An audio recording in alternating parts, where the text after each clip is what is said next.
युद्ध के कगार पर ले आया है? क्या वाकई परमाणु संकट सिर पर मंडरा रहा है? कई पाकिस्तानी मंत्रियों ने परमाणु युद्ध की धमकी तक दे डाली है। पर अब सवाल यह है कि अगर युद्ध हुआ तो क्या होगा? Metro.uk की रिपोर्ट के मुताबिक साल 2019 में वैज्ञानिकों की एक टीम ने रिसर्च की है कि दोनों देशों के बीच अगर परमाणु युद्ध होता है तो दुनिया में इसके क्या परिणाम हो सकते हैं। टीम ने अपनी रिसर्च के आधार पर पाया कि भारत और पाकिस्तान के परमाणु हथियारों की संख्या और उनकी ताकत के आधार पर इन दोनों देशों के न्यूक्लियर वॉर में भारत और पाकिस्तान में ही 15 करोड़ लोग मारे जा सकते हैं। भारत और पाकिस्तान दोनों परमाणु शक्ति संपन्न राष्ट्र हैं जिनके पास सैकड़ों परमाणु हथियार हैं, उन्नत मिसाइलें और शक्तिशाली सेनाएं भी हैं। रिपोर्ट कहती है कि भारत पाक के इस परमाणु युद्ध में दोनों देशों में 5 से 15 करोड़ लोगों की जान जा सकती है। इसके अलावा बड़ी संख्या में शहर बर्बाद होंगे, लाखों लोग घायल होंगे और भारी विनाश होगा। वैज्ञानिकों ने पाया इस युद्ध का असर न सिर्फ भारत पाक के पड़ोसी देशों बल्कि दुनिया के बड़े हिस्सों पर होगा। रिपोर्ट चेतावनी देती है कि ऐसे युद्ध से निकला धुआं वैश्विक जलवायु को बर्बाद कर सकता है। आसमान में फैला धुआं सूरज की रोशनी को रोक देगा, तापमान औसतन 10 डिग्री सेल्सियस तक गिर सकता है और एक छोटा हिमयुग पूरी दुनिया को घेर सकता है। प्रोफेसर ब्रायन टून ने बताया कि हमने 2019 में भारत और पाकिस्तान की परमाणु क्षमता पर गौर किया। भारत और पाकिस्तान के पास करीब 300 परमाणु हथियार हैं। ये परमाणु हथियार सैकड़ों किलोटन के हो सकते हैं और अगर इनमें से आधे हथियार का इस्तेमाल भी युद्ध में हुआ तो भारत और पाकिस्तान में ही 5 से 15 करोड़ लोग मारे जाएंगे। बाकी दुनिया में इससे मरने वालों की तादाद 1 से 2 अरब तक जा सकती है। भारत ने अग्नि, पृथ्वी, ब्रह्मोस, नाग, अस्त्र जैसी मिसाइलों के कई बार सफल परीक्षण किए हैं। ये परीक्षण भारत के मिसाइल कार्यक्रम के विश्वसनीयता और शक्ति दिखाने के लिए किए जाते हैं।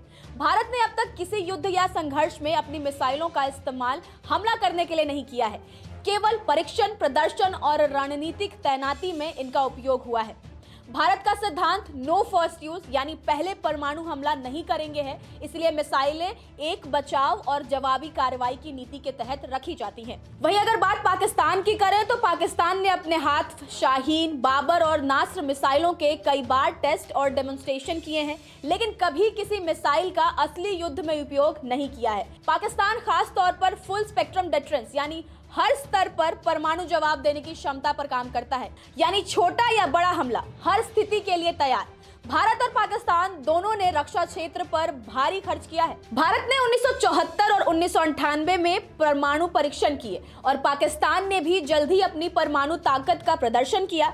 मगर सवाल यह है कि क्या इस शक्ति प्रदर्शन का असली मूल्य हम शांति और मानवता से चुका रहे हैं? आज के समय में दोनों देशों के पास सैकड़ों परमाणु हथियार हैं। दोनों देशों के पास मिसाइलें, लड़ाकू विमान और दूसरे आधुनिक हथियार भी हैं। दोनों सेनाएं विश्व की टॉप 10 शक्तिशाली फौजों में आती हैं। ऐसे में भारत पाकिस्तान का बड़े पैमाने पर टकराव भारी तबाही की वजह बनेगा, इससे इनकार तो नहीं किया जा सकता। अब हम आपको बताते हैं कि कितनी बार हुआ परमाणु बम का इस्तेमाल। तो वर्ल्ड वॉर 2 के दौरान यानी 6 अगस्त 1945 को अमेरिका ने जापान के हिरोशिमा शहर पर पहला परमाणु बम लिटिल बॉय गिराया था। इसके महज 3 दिन बाद 9 अगस्त को नागासाकी पर दूसरा परमाणु बम यानी फैटमैन गिराया गया था। ये हमले मानव सभ्यता में परमाणु हथियारों के पहले और अब तक एकमात्र युद्धकालीन प्रयोग के रूप में दर्ज हुए हैं। हिरोशिमा में शुरुआती विस्फोट में लगभग 70,000 से 80,000 लोगों की तत्काल मौत हो गई थी, जबकि नागासाकी में लगभग 40,000 से 75,000 लोग उसी क्षण काल के गाल में समा गए थे। इसके बाद कई महीनों और वर्षों तक विकिरण से प्रभावित बीमारियों, कैंसर और जटिलताओं के कारण हजारों और जानें गई। इन हमलों ने सिर्फ शहरों को तबाह नहीं किया बल्कि लोगों के दिलों में कई पीढ़ियों तक रहने वाला दर्द और डर, तकलीफ भी छोड़ दी।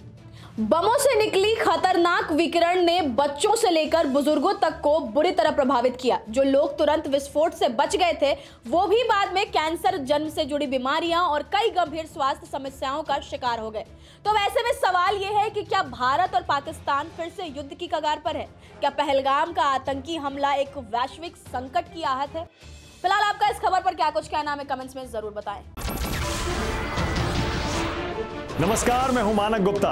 अगर आपको हमारा ये वीडियो पसंद आया हो तो इसे लाइक और शेयर जरूर करें और हाँ, हमें सब्सक्राइब और फॉलो करना ना भूलें ताकि आप देश और दुनिया की कोई खबर मिस ना करें।